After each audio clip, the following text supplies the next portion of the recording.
कितना अच्छा हो अगर आपको ये पता चल जाए कि आपका पूरा महीना कैसा जाने वाला है। आपको अपने महीने में किस-किस चीज़ का ध्यान रखना है। आज अपने इस खास एपिसोड में, अपने विशेष कार्यक्रम में हम बात करेंगे अप्रैल की राशियों को लेकर। यानी कि ये पूरा महीना आप लोगों का कैसा जाने वाला है। आपको कौन-कौन सी सावधानियाँ रखनी हैं, आपको किन-किन चीज़ों का ख़्याल रखना है, कौन से कलर्स पहनने हैं और अगर आपकी लाइफ में कोई भी प्रॉब्लम आ रही है इस अप्रैल महीने में तो उसका सॉल्यूशन यानी कि इसका उपाय क्या है। तुला राशि के लिए ये अप्रैल का महीना क्या कुछ लेकर आ रहा है, आपको क्या क्या ध्यान रखना है और साथ ही आपके लिए क्या क्या अच्छा है, ये सब कुछ तुला राशि को अब हम बताने वाले हैं। तो तुला राशि के लिए पूरा महीना क्या कुछ लेकर आ रहा है मैम? जी, तुला राशि के स्वामी जो है वो शुक्र हैं और ये आपके लिए फर्स्ट हाउस यानी प्रथम भाव के स्वामी हैं और आपके लिए अष्टम भाव के भी स्वामी हैं। शुक्र 19 अप्रैल तक 7वें भाव में रहेंगे आपकी राशि से और 30 तक शुक्र आपके कौन से 8th भाव में चले जाएंगे, यानी 7th और 8th भाव। 7th तो शुक्र के लिए अच्छा माना जाता है क्योंकि ये आपके स्पाउस का पार्टनर का भाव होता है, लाइफ पार्टनर का। तो यहाँ तो शुक्र अच्छा रिजल्ट देते हैं कि जो पुराने गिले शिकवे, पति पत्नी में लड़ाई झगड़े, किसी की बात, बच्चों की बात, सासू माँ की बात, पति की बात, इसकी बात, उसकी बात, जितनी बातें थी ना सारी यहाँ पे थोड़ी क्लियर हो सकती हैं और एक अच्छा बॉन्ड फिर से दोबारा आपका बन सकता है। तो ये अच्छी बात है कि जो पुराने गिले शिकवे हैं वो आप भूल करके अपनी नई जिंदगी को एक अच्छे तरीके से जीने का प्रयास करेंगे। गुरु की 5वीं दृष्टि आपकी राशि पर रहेगी, मंगल की 8वीं दृष्टि आप पर यानी तुला राशि पर ही रहेगी। अब देखिए यहाँ पे मंगल की दृष्टि भी आ गई गुरु की, लेकिन गुरु मार्गी हैं। अब यहाँ पे मंगल पीड़ा नहीं दे रहा, गुरु मार्गी है, तो इट मीन्स आपको कहीं ना कहीं फायदा होता हुआ नजर आ रहा है हर तरीके से। चाहे इधर से देखो, घर से देखो, चाहे बाहर से देखो, चाहे अपन वर्क से देखो, यानी ओवरऑल अगर हम कंडीशन देखते हैं तो आपको कहीं ना कहीं एक बेनिफिट होता हुआ नजर आ रहा है।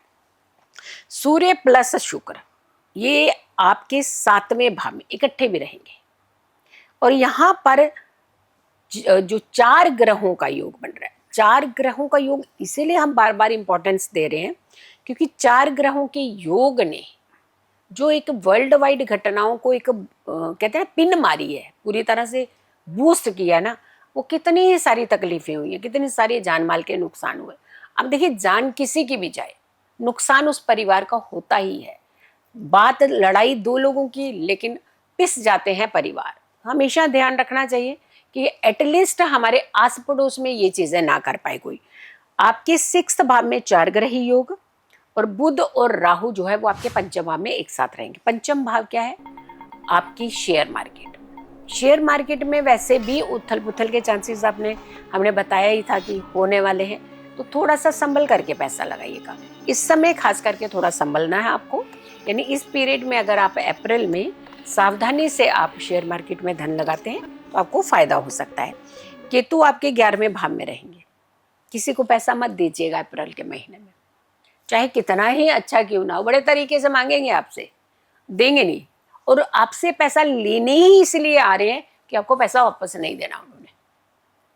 ऐसा नहीं होगा कि उनके पास पैसा नहीं होगा, कहीं ना कहीं वो आपसे पैसा लेंगे क्योंकि ज़रूरतें आजकल की बहुत है, लेकिन लेके आपको वापस देने की नीयत नहीं होगी। लेते समय ही उनको पता है कि हमने इनका पैसा नहीं देना वापस, तो आप ना दीजिएगा। अब आ जाइए गुरु जो है, गुरु 9th भाव में आपके मार्गी हैं, यानी धन है और धन पर दूसरों की नज़र भी है।